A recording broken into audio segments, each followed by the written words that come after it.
damai sejahtera Allah yang melampaui segala akal menyertai hati dan pikiranmu di dalam Kristus Yesus Tuhan kita. Amin. Kekasih Kristus, minggu ini adalah minggu ekstomisi yang diambil dari kitab Mazmur. Artinya, jadilah bagiku gunung batu tempat perlindungan. Jadilah bagiku gunung batu tempat perlindungan. Firman Tuhan pada minggu ini dari Evangelium Markus pasal 9 ayat 2 sampai dengan ayat 9. Markus 9 ayat 2 sampai dengan ayat 9. Yesus dimuliakan di atas gunung. Mari kita membacanya secara berresponsoria. 6 hari kemudian Yesus membawa Petrus, Yakobus, dan Yohanes, dan bersama-sama dengan mereka Ia naik ke sebuah gunung yang tinggi. Di situ mereka sendirian saja. Lalu Yesus berubah rupa di depan mata mereka.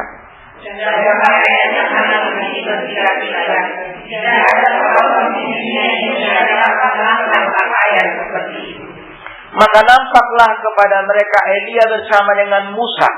Keduanya sedang berbicara dengan Yesus.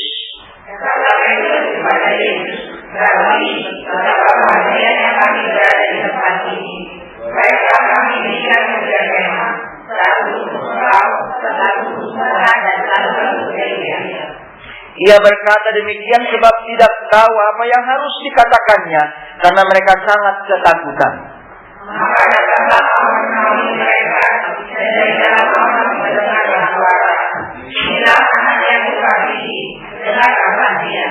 Dan sekonyong-konyong waktu mereka memandang sekeliling mereka, mereka tidak melihat seorang pun lagi bersama mereka kecuali Yesus seorang diri. Demikian firman Tuhan.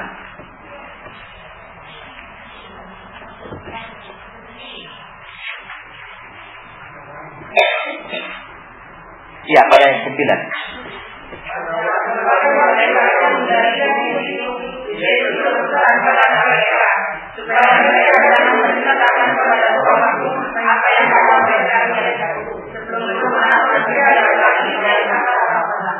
Terima kasih. Kekasih Kristus, mungkin saya bisa bertanya, kira-kira kita dapat memberikan jawaban. Kira-kira apa yang dibicarakan oleh Musa, Elias, atau Elia dengan Yesus? Ya, terima kasih. Itu dapat kita baca dari Lukas 9 ayat 31. Mungkin ada yang mau membacanya bagi kita? Lukas 9 ayat 31. Itulah inti daripada percakapan itu.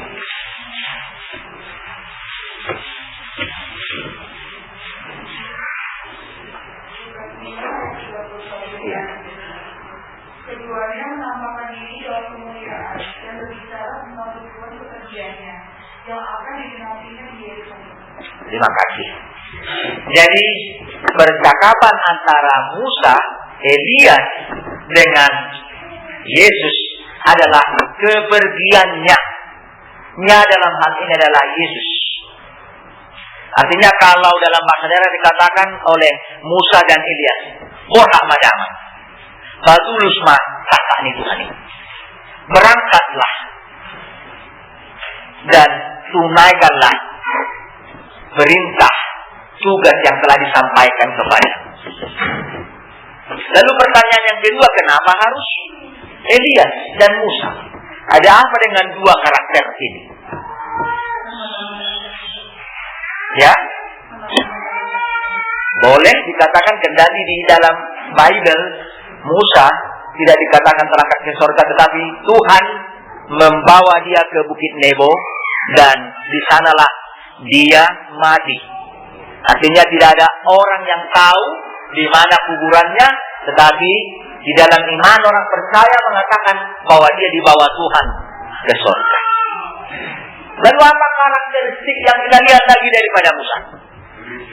Ya, pemimpin dan sekaligus kita lihat, dialah yang membawa keluar umat itu dari perbudakan.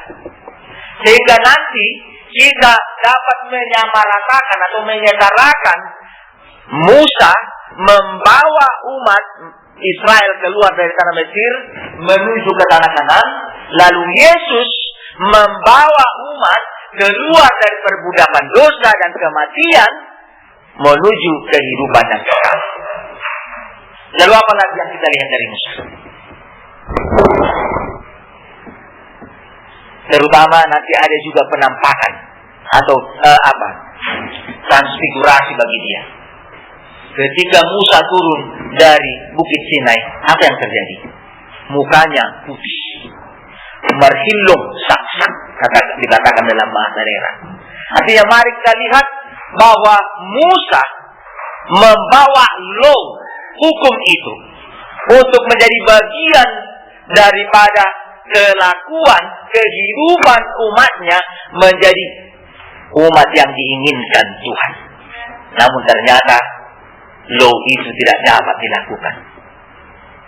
Hukum itu tidak dapat dilakukan. Hukum itu kemudian digenapi oleh Yesus. Kalau 10 Taurat, lalu Yesus menggenapi dengan sebutan, kasihilah Tuhan Allahmu dan kasihilah sesamamu. Inilah kalau kita lihat kesan-pesan atau bagian-bagian kehidupan, skets kehidupan, kendati itu di dalam bagian perjanjian lama. Kalau kita lihat sekitar 400-600 tahunan itu terjadi secara terpisah. Musa, Elia, dan kemudian Yesus. Tetapi transfigurasi daripada Allah atau kemuliaan Allah memampukan ini semua terjadi, berlangsung pada saat waktu yang bersamaan. Lalu apa yang kita dapat lihat dengan Elias atau Elia?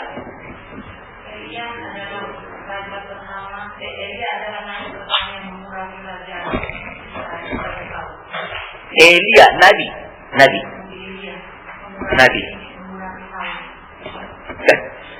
Yang mengurapi adalah Samuel. Ya. Elia adalah Nabi yang terbesar dari segala nabi. Apa yang dapat kita lihat daripada Elia? Kehidupannya yang benar di hadapan Tuhan.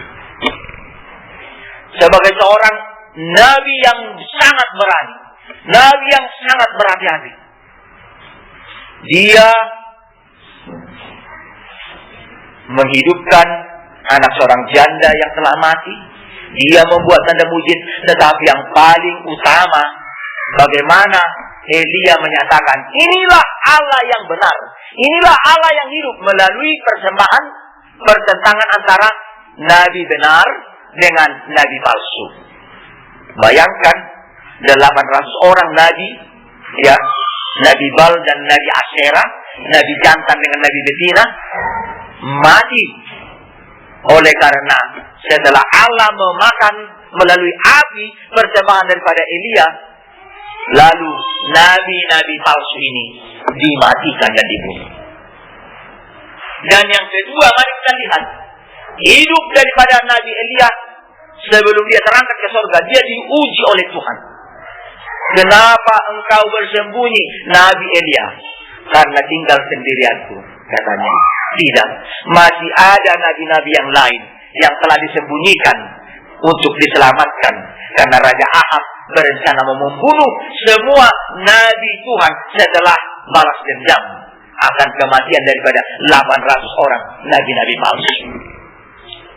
Kasih Kristus, Nabi Elia benar di hadapan Tuhan sehingga Tuhan mengangkatnya ke surga. Seperti apa yang telah kita bacakan tadi. Ada 3 kali mereka berangkat ke Betel dengan Elisa, tetapi Elisa tidak mau mengatakan berpisah. Mereka berangkat ke Jericho, juga Elisa tidak mau. Lalu Mereka berangkat ke Yordan, diiringi oleh 50 orang nabi-nabi yang melihat dari jauh. Disitulah Allah menyatakan kemuliaannya. Allah mengangkat Nabi Elia ke surga. Kekasih Kristus, firman Tuhan yang telah kita baca tadi mengingatkan transfigurasi, kemuliaan Tuhan. Kalau dalam bahasa Latin disebut dengan metamorfose, perubahan bentuk wajah Tuhan menjadi wajah yang bercahaya. Bahkan dikatakan pakaiannya, kalaupun ada orang yang berkelantang, masih ingat kelantang? Kalau di Indonesia pakai belau, ya untuk supaya putih, lebih dari situ pun dinampakkan Allah kemuliaan itu. Dikasih Kristus. Transfigurasi itu dipertunjukkan kepada murid Yesus. 3 orang, yaitu Petrus, Yakobus, dan Yohanes. 3 orang menjadi saksi untuk dinyatakan dan menyatakan bahwa kemuliaan Allah itu ada. Kemuliaan Allah itu nyata. Kalau kita baca pada ayat sebelumnya, di pada bagian pasal 8 bagian terakhir, Yesus mempertanyakan kepada murid-muridnya, siapakah aku ini? Lalu ada yang mengatakan, engkau Yohanes Pembaptis, engkau adalah Elias, engkau adalah Yeremia. Kembali Yesus mempertanyakan, bagi kamu siapakah aku? Engkau adalah Kristus, anak Allah yang hidup.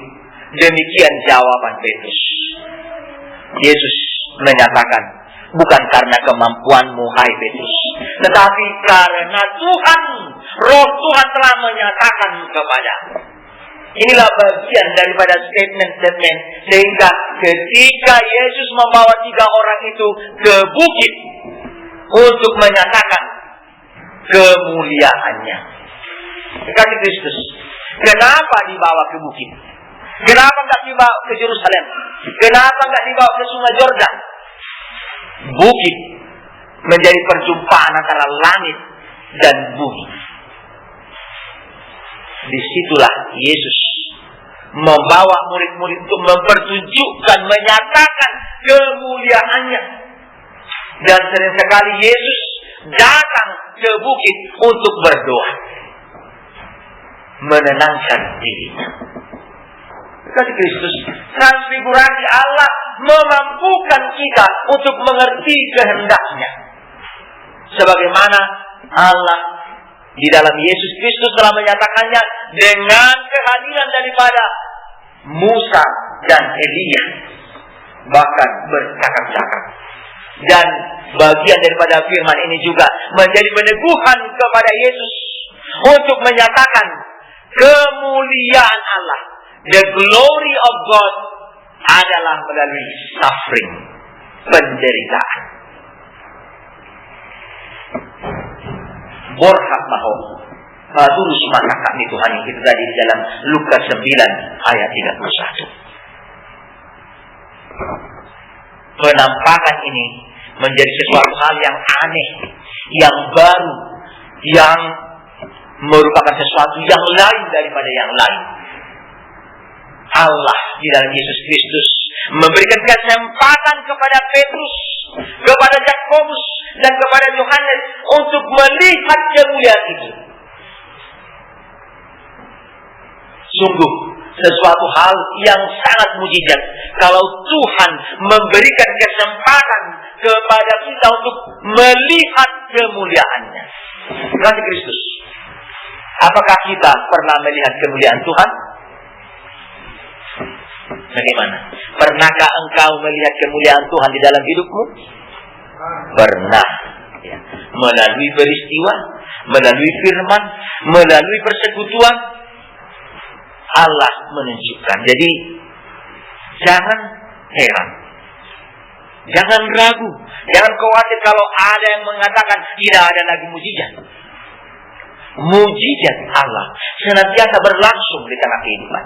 Hingga pada saat ini kasih Tuhan Allah menyatakan mujizatnya di tengah kehidupan. Mujizat bukan harus merubah sesuatu, mempertontonkan sesuatu untuk menjadi sesuatu yang berubah. Tetapi mujizat itu adalah bagian daripada ketika kita percaya dan semakin percaya. Ketika kita semakin dekat dan semakin mengerti akan kehendak Tuhan. Itu adalah mujizat di tengah kehidupan kita. Mujizat adalah pembaharuan, perubahan, pertobatan, dan pendekatan diri kepada Tuhan. Tanpa mujizat ini, tanpa kata hati ini, tanpa tuntunan Roh Kudus ini, kita akan tetap seperti apa adanya saja, seperti yang biasa saja. Tetapi Yakobus mengatakan, mendekatlah kepada Tuhan, maka Ia akan dekat kepada kasih Kristus. Inilah bagian yang kalau kita lihat, Petrus misunderstood the event. Petrus salah paham tentang event transfigurasi dari yang ditunjukkan oleh Tuhan, sehingga dia mendapat underscore daripada Allah. Apa yang terjadi? Kalau kita lihat pada saat ini, di dalam pernyataannya dia mengatakan, Tuhan, alangkah baiknya kalau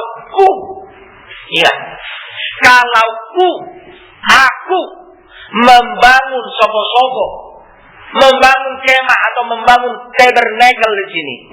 One for you, one for Moses, and one for Elijah. Namun apa yang terjadi di dalam sesuatu pernyataan itu? Pernyataan itu tidak keluar daripada hati yang terdalam. Pernyataan itu tidak keluar daripada iman percayanya.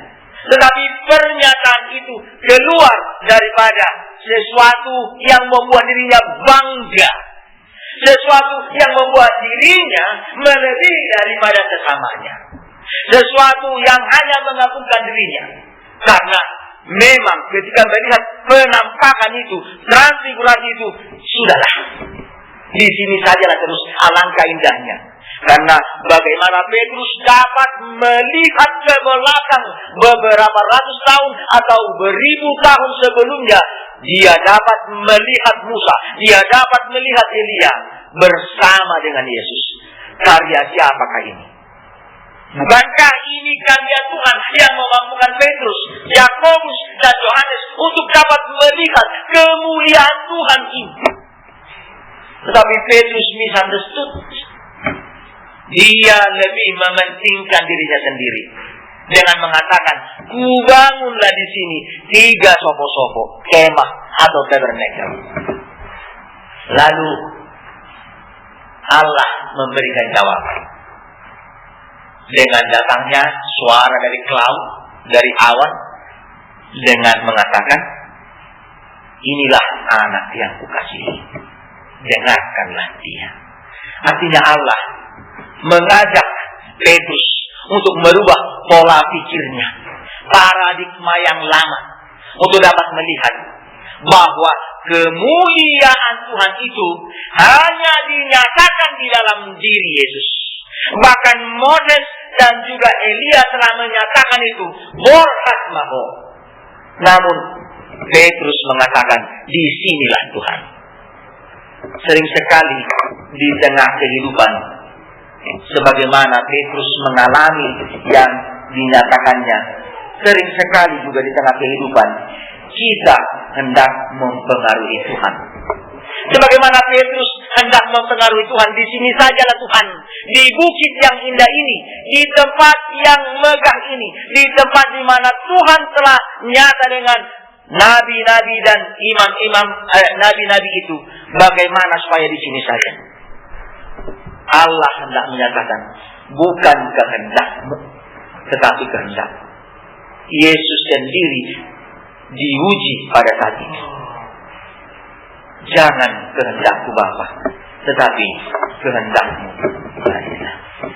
Tetapi Kristus, sering kita di tengah kehidupan kita, apakah ketika kita mengalami ujian atau pencobaan atau masalah, sering kita hendak mempengaruhi kita, Tuhan. Sering kita sama seperti Petrus. Ketika di dalam ketakutan kita sering sekali mempengaruhi orang lain, sehingga orang lain terhisap dalam ketakutan kita. Masih ingat? Contohnya pada malam hari ketika kita berjalan, lalu di dalam ketakutan, lalu timbul perkataan begu. Begu. Lalu orang-orang di sekitar pun mendengar suara kita begu, maka yang lain pun menjadi lari. Sama. Dengan keraguan dan kesangsian di tengah kehidupan, mungkin begu tidak ada lagi di kota besar. Sebagaimana kita memahami bahwa begu itu di tempat batu-batu, di tempat pohon-pohon besar. Tetapi begu itu bisa tinggal di tengah hati. Ketika hati tidak mendengarkan, tidak mengikuti suara Tuhan. Kasih Kristus.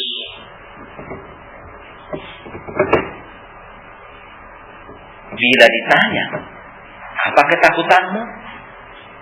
Namun, mungkin kita tidak mengetahui apa ketakutan kita. Sebagaimana Petrus. Seandainya Petrus ditanya, apa ketakutanmu? Dia tidak dapat menyatakan itu. Hanya karena transfigurasi yang dilihatnya. Saya masih ingat dulu ketika ada yang sorok. Ini masih cerita di kampung ini. Ketika ada yang mengatakan bahwa si Singamangaraja sorok. Sorok artinya apa itu? Masuk ke dalam seseorang lalu dia menjadi ekstase. Lalu apa yang terjadi? Dikatakan letakkanlah daun kapur sirih putih di daun telingamu gitu. Sehingga banyak orang yang mengikuti itu walaupun tidak tahu apa artinya. Tetapi ketika melihat ada orang yang meletakkan kapur sirih putih di telinganya supaya jangan sorok si Singamangaraja, kata. Sederhana sekali tetapi berdampak sangat besar. Lalu di tengah kenyataan, masih ingat ketika edisi di Tonga populernya, ada dia mempunyai tak kujeng di sini. Tak kumis, tak jenggot, tak kujeng. Iya. Lalu ketika itu tersohor dan diberitakan, banyak orang yang menyayat ininya dan bahkan ada yang meninggal hanya untuk sebuah tak kujeng. Sering sekali orang terperosok. Sering sekali orang terjebak, terperangkap oleh sesuatu informasi, pemberitahuan, isu, gosip yang tidak tahu asal muasalnya, yang tidak tahu kebenarannya. Sering sekali orang terperangkap dan masuk ke dalam situasi seperti ini, seperti yang tercucuk hidung. Kasih Kristus. Firman Tuhan mengingatkan kita, jangan mudah diombang-ambingkan oleh rupa-rupa zaman. Berdirilah teguh dan tetaplah kuat di dalam Tuhan. Demikian firman Tuhan. Ini yang mengingatkan kita. Sehingga kalau di dalam nas yang telah kita baca tadi, dengarkanlah dia, kata Tuhan, yang datang dari awan dengan suara adalah bagian daripada embanlah tugas dan tanggung jawab. Kalau Allah mengatakan kepada Yesus, embanlah tugas dan tanggung jawabmu, lalu murid yang ketiga itu juga melalui suara Tuhan, sehingga tema kita adalah tangihon ma Yesus. Dengarkanlah Yesus. Kita diingatkan, dengarkanlah Yesus. Jangan dengar bisikan-bisikan dunia. Jangan dengarkan pengaruh-pengaruh dunia yang dapat menjebak dan memperangkap kita. Tetapi Yesus mengatakan, datanglah kepadaku. Tadi kita menyanyikan UBG suara Yesus dalam pergabungan. Tangihon ihutton ma'au. Kasih Kristus. Apa yang dapat kita lihat daripada firman yang telah kita baca? Yang pertama, firman ini meneguhkan kita. Kita mau memasuki masa Lenten. masa-masa sengsara. Yes. Sehingga pertanyaan itu, apa pembicaraan itu adalah peneguhan. Kalau Yesus kita peringati memasuki masa-masa penderitaan, bukan Yesus lagi sekarang, tetapi kitalah. Kita memasuki masa-masa penderitaan, pergumulan, sebagaimana Yesus telah membebaskan kita, sebagaimana Yesus telah memerdekakan kita, memulihkan kita dari luka-luka kita, dan membawa kita ke dalam persekutuan yang baru. Perjalanan Lenten itu tetap senantiasa dalam kehidupan, bukan hanya pada bulan Februari sampai April saja. Itu hanya remembrance, peringatan, tetapi perjalanan mengenang masa-masa sengsara. Karena di dalam masa-masa sengsara kita lebih banyak melihat bagaimana kuasa, tuntunan, dan penyertaan Tuhan memampukan kita. Jangan kalah oleh derita, jangan kalah oleh cobaan, jangan kalah oleh kekerasan, tetapi kalahkanlah kekerasan, pencobaan, derita di dalam firman Tuhan. Ini yang mau kita ambil kalau Yesus, firman Tuhan Allah mengatakan dari suara daripada cloud itu, daripada awan itu. Inilah anak yang kukasihi, dengarkanlah dia. Dengarlah firman Tuhan yang menghidupkan. Batasi dirimu dengan suara-suara sekeliling yang dapat mempengaruhi hubungan dan persekutuanmu dengan Tuhan. Tetapi hiduplah dalam firman Tuhan, sehingga firman itu menjadi miracle, menjadi sesuatu keajaiban dalam hidupmu.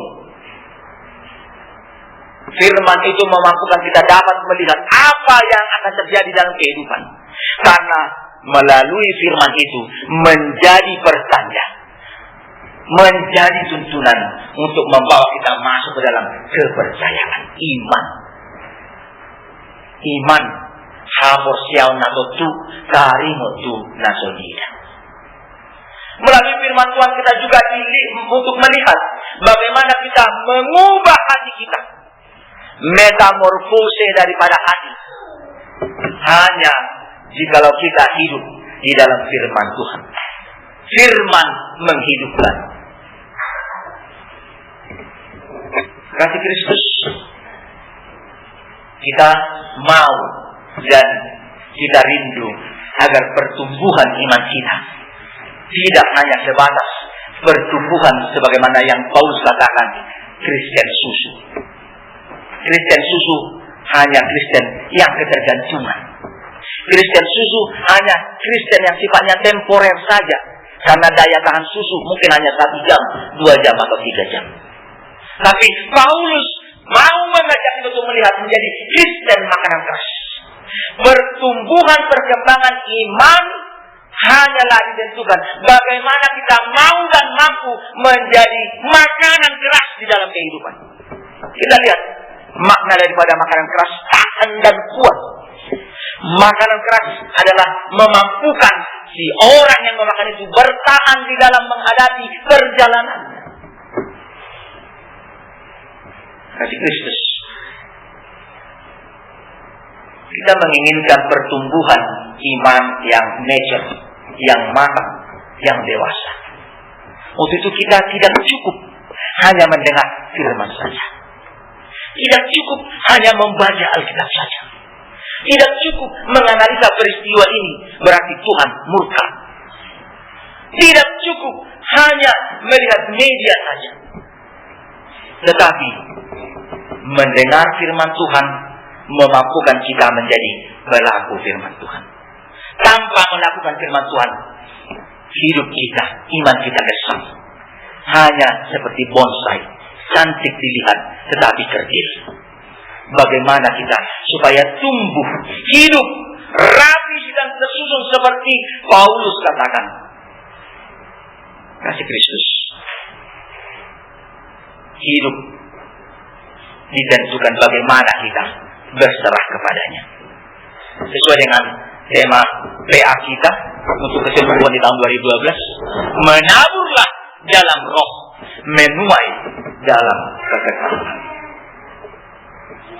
Mendengar dan berserah melakukan firman-Nya adalah memampukan kita hidup kembali menjadi image of God.